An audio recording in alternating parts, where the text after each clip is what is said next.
Hi guys, welcome to Simple Math. I think this is the third or the fourth example, I don't know, about angles between parallel lines. In this exercise, this exercise will demand all the theory apply and a little bit of imagination. We will use all the tools that we have or we have learned, right? This is an IGCSE extended exam exercise. Okay, so first I will read the instruction. The instruction says the diagram shows a rectangle ABCD. So the big shape is a rectangle.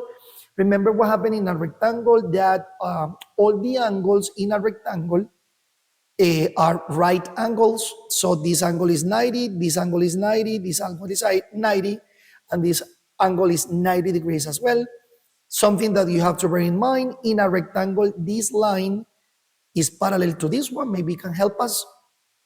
And that's it. Let's continue reading the instruction. It says, the line EF, so it means this one, is parallel to AB. Better, so these two lines are parallel. This one is parallel to this one.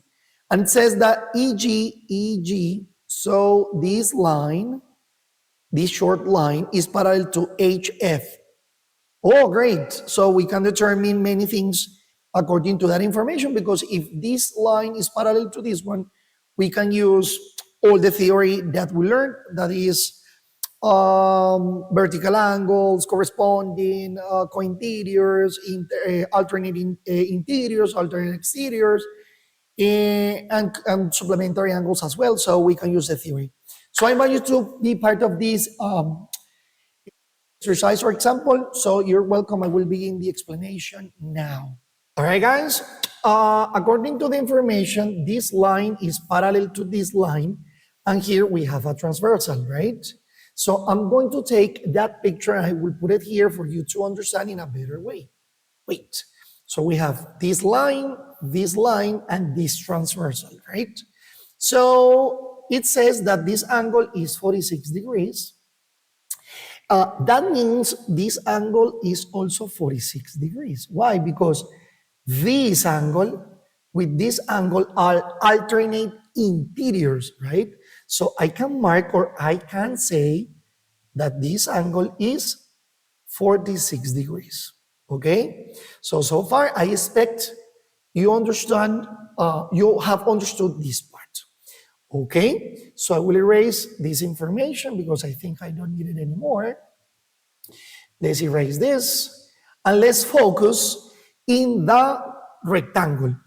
If this is a rectangle, guys, yes, so if that is a rectangle, it means this angle measurement is 90 degrees. Why? Because that is a property of all the rectangles. This is 90 degrees. And if you see, this is a triangle. And there is another property that says that the measurement of all the interior angles in all the triangles add up to 180 degrees. It means 20 plus this 90 plus this one must be add up to 180 degrees. So we have that 20 plus 90. Let's call this angle, I don't know, put any letter, W, plus W must be equal to 180 degrees. It means that 110 degrees plus W must be equal to 180 degrees. So that means we move that to the other side, subtracting. W is equal to 180 minus 110 degrees. So that means W must be equal to 70 degrees. So we know that W is equal to 180 degrees. So we can mark that there. We'd say that W is 70 degrees, okay? So, guys, that one must be help us to do something. I don't know which part, but let's focus on that, all right? Now, okay, I will erase this information. I think I don't need it anymore. We just discovered the value of that one. And that's it. Okay, so we can complete also this angle. Yes, so you know that this is 90 degrees because the big shape is also a rectangle. If this line is parallel to this one, yes, and this is a transversal, I want you to look at this. Look, and this is 90 degrees. It means this angle is also 90 degrees. Wait, I'm sorry. It's also 90 degrees because they are co-interior. Co-interiors are up to 90 degrees. So I can say that this one is also 90 degrees. Okay? I expect you are with me. Let's complete the information. I don't know if this one is going to be helpful for us, but what happened with this angle, guys? This angle's measurement is 180 degrees. So I have 70, I have 46, and this one, let's call it, let's say, I don't know, D? No, D is there. Let's call it the angle Z. What is the measurement of Z? So 70 plus 46 plus Z must be equal to 180 degrees. 46 plus 70 plus Z is equal to 180 degrees because they make a straight line or a straight angle.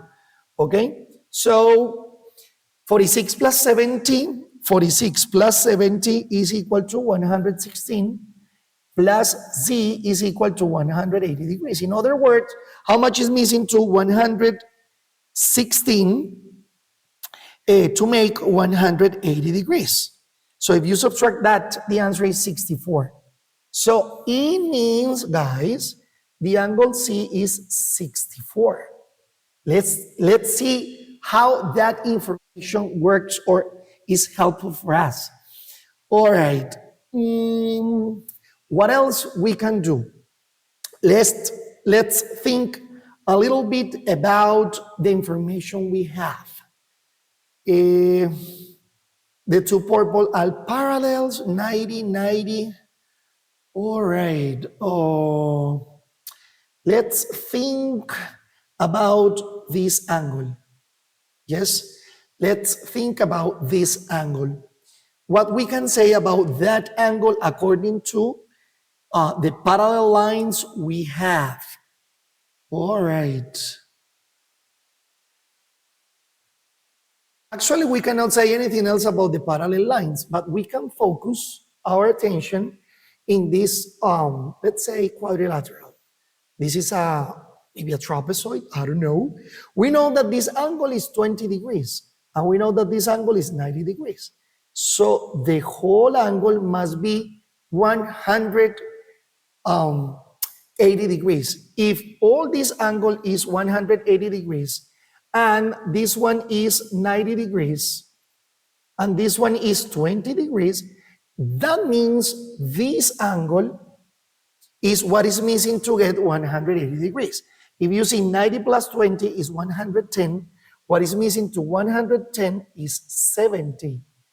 And finally, let's focus in the triangle in the half. Look, this is a triangle, guys. You see? This is a triangle. What happened in a triangle? All the angles add up to 180 degrees. Which are the angles of that triangle? This one, the 70, and the 46. You see?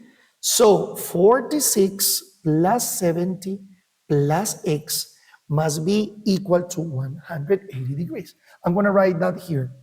X plus 70 plus 46 is equal to 180 degrees because of the triangle's property. Okay?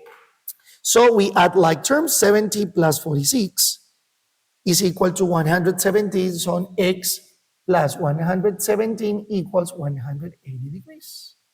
Yes, so we move to the other side, the 117, so we have that x is equal to 180 minus 117, so we have that x is equal to, let's do that subtraction, 180 minus 117 is 63.